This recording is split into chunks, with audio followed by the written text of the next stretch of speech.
Bonjour à toutes et à tous, c'est Élise de Révolution Permanente. Aujourd'hui, je vais vous parler du 1er mai. C'est dans l'histoire du mouvement ouvrier que le 1er mai tire son origine.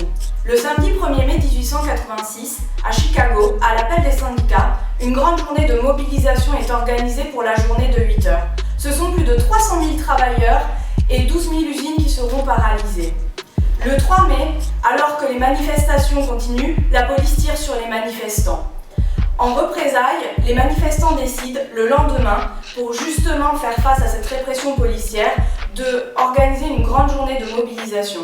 C'est alors que la dispersion est organisée, qu'une bombe explose et tue plusieurs policiers. 5 syndicalistes anarchistes sont arrêtés et sont condamnés à la pendaison quelques mois plus tard. Cependant, plusieurs années après, ils ont été réhabilités parce qu'il n'y avait aucune preuve contre eux. À la suite de ça, le 1er mai 1890, une grande journée de manifestation est organisée avec un triangle rouge comme boutonnière qui symbolise les 8 heures de repos, les 8 heures de travail et les 8 heures de loisirs. Le 1er mai 1891 est l'occasion pour les travailleurs de la ville de Fourmi, dans le Nord-Pas-de-Calais, de se mettre en grève pour obtenir la journée de 8 heures. Dans ces usines particulièrement insalubres, le travail est très difficile. Ce sont des journées de 12 à 15 heures, des coûts de vie particulièrement élevés et des salaires très bas. Dès le mois d'avril de cette même année, le Parti ouvrier lance une grande conférence et un grand meeting aux travailleurs de la ville, notamment pour revendiquer ceci. Le 1er mai, les frontières se trouveront effacées et dans l'univers entier on verra uni ce qui doit être uni et séparé ce qui doit être séparé.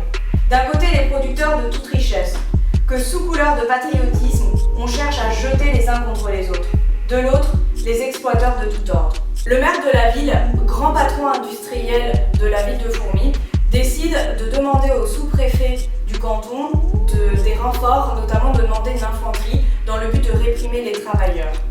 Mais les travailleurs ne se laissent pas faire. Ils décident quand même de manifester et de faire grève, de faire des piquets devant les usines, de distribuer les tracts. La police décide d'arrêter les manifestants.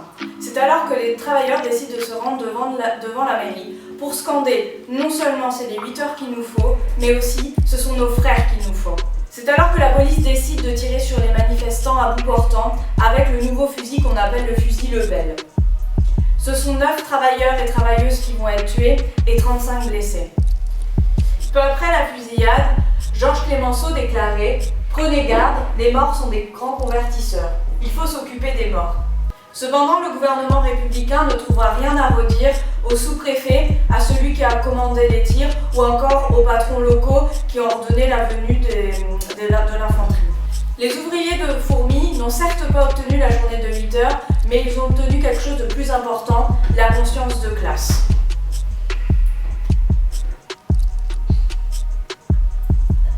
À la suite de la Première Guerre mondiale, après la boucherie dans laquelle les travailleurs ont été emmenés, le gouvernement décide en 1919 de faire une loi des 8 heures dans laquelle il y aura quand même de nombreuses dérogations. Entre les deux guerres mondiales, le 1er mai 1937 est l'occasion pour les travailleurs français d'organiser une grande marche de solidarité avec les républicains espagnols qui se battent contre le gouvernement Franco. Ce n'est qu'en 1968 que la CGT décide de faire du 1er mai une journée de grève. Le 1er mai, c'est la journée de lutte internationale des travailleurs.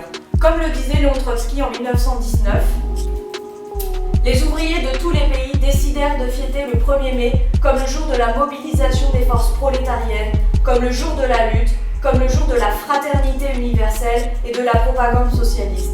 La journée de travail de 8 heures, l'action contre la guerre, la suppression des armées permanentes, tels étaient les mots d'ordre du 1er mai. Seule la classe ouvrière célèbre le 1er mai. C'est une journée de lutte pour l'émancipation de tous les travailleurs, pour l'abolition de la domination de classe et pour l'abolition de toute exploitation et oppression.